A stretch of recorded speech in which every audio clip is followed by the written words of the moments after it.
بسم اللہ الرحمن الرحیم۔ السلام علیکم ناظرین، آپ اپنا پسندیدہ یوٹیوب چینل دیکھ رہے ہیں حقیقت پلس۔ میں نے موسیقی چھوڑ دی اور ملالہ رابی پیر زادہ کی ملالہ یوسفزئی کے حالیہ بیان پر سخت تنقید۔ ملالہ کو دیکھ کر نصرت فتح علی خان مرحوم یاد آ گئے، کیا سے کیا ہو گئے دیکھتے دیکھتے۔ اگر دین کا کلچر پسند نہیں تو دین کو ریپرزینٹ بھی مت کرے۔ اللہ ہم سب کو ہدایت دے، کوئی مکمل نہیں۔ سابق گلوکارہ کا ٹویٹ۔ ملالہ یوسفزئی کے انٹرویو کی گونج خیبر پختونخوا اسمبلی میں بھی پہنچ گئی۔ ملالہ کا انٹرویو سیاق و سباق سے ہٹ کر پیش کیا گیا۔ ایک دو باتوں کو لے کر ملالہ کو تنقید کا نشانہ بنایا جا رہا ہے۔ ملالہ کا انٹرویو پڑھیں تو ان کے کہنے کا مقصد کچھ اور تھا۔ اپوزیشن اور حکومتی اراکین کی رائے۔ مفتی زبیر نے ملالہ کی شادی سے متعلق بیان کو ناجائز اور حرام قرار دیا۔ قرآن پاک میں 23 مقامات پر شادی کا ذکر آیا ہے۔ بیان دینے کے مقصد کی وضاحت کی جائے۔ ملالہ یوسفزئی کے بیان اور عورت مارچ کے تانے بانے ایک سے لگتے ہیں۔ ویڈیو کی تفصیل میں جانے سے پہلے آپ تمام دوستوں سے گزارش ہے کہ یوٹیوب کے اس منفرد چینل حقیقت پلس کو سبسکرائب کر کے بیل کے نشان کو دبا دیں اور اس ویڈیو کو لائک کرنے کے ساتھ ساتھ کمنٹ باکس میں پاک فوج زندہ باد، پاکستان پائندہ باد اور ISI کے گمنام ہیروز کو سلام کا نعرہ ضرور کمنٹ کریں۔ نوبل انعام یافتہ سماجی کارکن ملالہ یوسفزئی کا اپنے انٹرویو میں کہنا تھا کہ ان کی سمجھ میں ابھی تک یہ نہیں آیا کہ اگر کسی کو آپ کی زندگی میں آنا ہے تو اس کے لیے شادی کے کاغذات پر دستخط کیوں ضروری ہے؟ یہ صرف پارٹنرشپ کیوں نہیں ہو سکتی؟ ان تاثرات پر پاکستان میں تنقید کا ایک سیلاب امڈ آیا ہے، جسے حقوق نسواں کے لیے کام کرنے والی خواتین شرمناک قرار دے رہی ہیں۔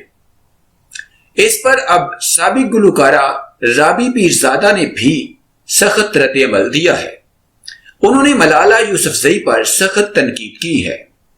رابی پیر زادہ نے سماجی رابطے کی ویب سائٹ ٹویٹر پر ٹویٹ کرتے ہوئے کہا کہ بہن، میں نے موسیقی چھوڑ دی ہے، مگر آپ کو دیکھ کر نصرت فتح علی خان مرحوم یاد آ گئے، کیا سے کیا ہو گئے دیکھتے دیکھتے۔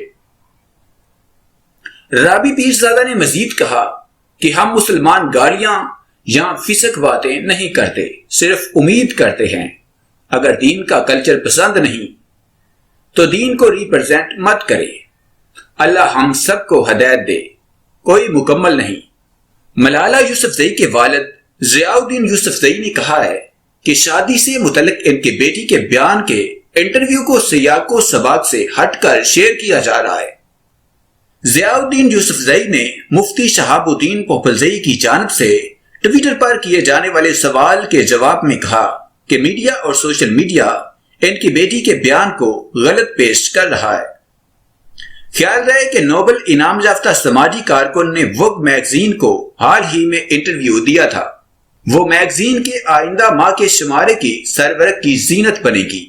ملالہ یوسفزئی نے انٹرویو میں ان کئی باتوں پر کھل کر گفتگو کی اور انہوں نے شادی سے متعلق بھی کہا تھا کہ اگر کسی شخص کو دوسرے شخص کا ساتھ چاہیے تو اس کے لیے لازمی نہیں ہے کہ شادی کے کاغذات پر دستخط کرے۔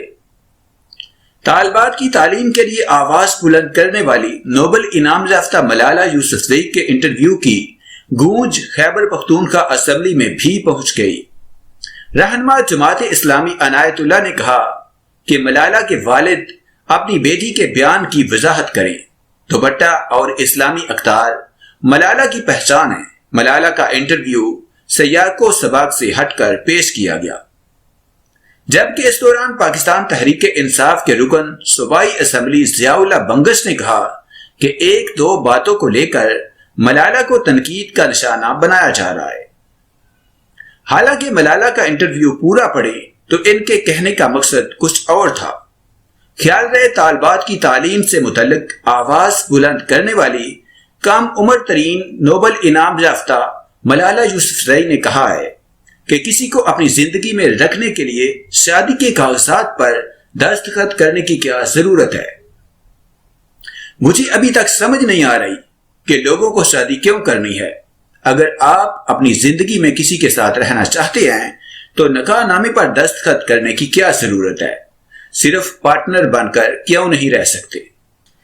برطانوی فیشن میگزین ووگ کو دیے گئے انٹرویو کے دوران جب ان سے شادی اور محبت سے متعلق سوال کیا گیا تو انہوں نے کہا کہ ان کی والدہ ہمیشہ انہیں شادی کے خوبصورت رشتے کے حوالے سے بتاتی رہتی ہیں اور ان کے والد کے پاس ایسے لوگوں کی ای میلز آتی ہیں جو انہیں اپنی جائیداد اور پیسوں کے بارے میں بتا کر مجھ سے شادی کرنے کی خواہش کا اظہار کرتے ہیں، لیکن مجھے ابھی تک سمجھ نہیں آئی کہ لوگوں کو شادی کیوں کرنی ہے۔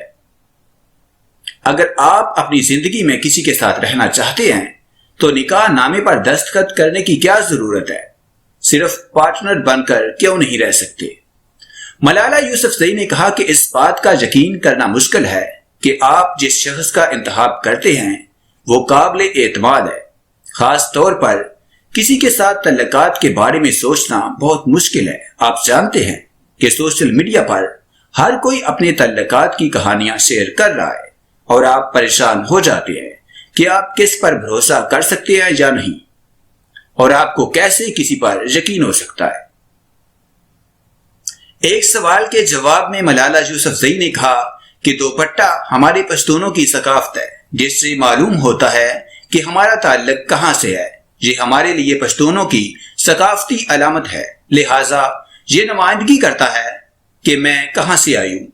مسلمان لڑکیاں یا پشتون لڑکیاں یا پاکستانی لڑکیاں جب ہم اپنے روایتی لباس پہنتی ہیں تو ہمیں مظلوم یا بے آواز یا مردوں کی سرپرستی کے تحت زندگی گزارنے والا سمجھا جاتا ہے، لیکن میں ہر ایک کو بتانا چاہتی ہوں کہ آپ اپنی ثقافت کے اندر اپنی آواز بن سکتے ہیں اور آپ کو اپنی ثقافت میں مساوات مل سکتی ہے۔ مفتی زبیر کا ملالہ یوسفزئی کی شادی سے متعلق بیان پر کہنا ہے کہ ان کا بیان مبہم اور ناقابل فہم ہے اور یہ سمجھ نہیں آتا کہ اس بیان کا اصل مقصد کیا ہے۔ مفتی زبیر نے کہا کہ اگر اس جملے کا مفہوم تلاش کریں تو یہ ہے کہ مرد اور عورت بغیر نکاح کے رہ سکتے ہیں، تو یہ بیان انتہائی خطرناک، ناجائز اور حرام ہے۔ انہوں نے کہا کہ ایک اجنبی عورت اور مرد بغیر نکاح کے کیسے رہ سکتے ہیں؟ اسلام میں بغیر نکاح مرد اور عورت کے ساتھ رہنے کی اجازت نہیں ہے۔ انہوں نے کہا کہ عورت مارچ میں بھی اس قسم کی باتیں کی گئی۔ اگر ہم ان دونوں بیانات کو دیکھیں تو ان کے تانے بانے ایک سے لگتے ہیں۔ انہوں نے کہا کہ ہندو، عیسائی اور یہودیوں سمیت تمام مذاہب میں نکاح کا تصور موجود ہے۔ خواتین کا تو اصل نکاح ہوتا ہے۔ تمام مذاہب میں نکاح کو عزت اور تقدس حاصل ہے۔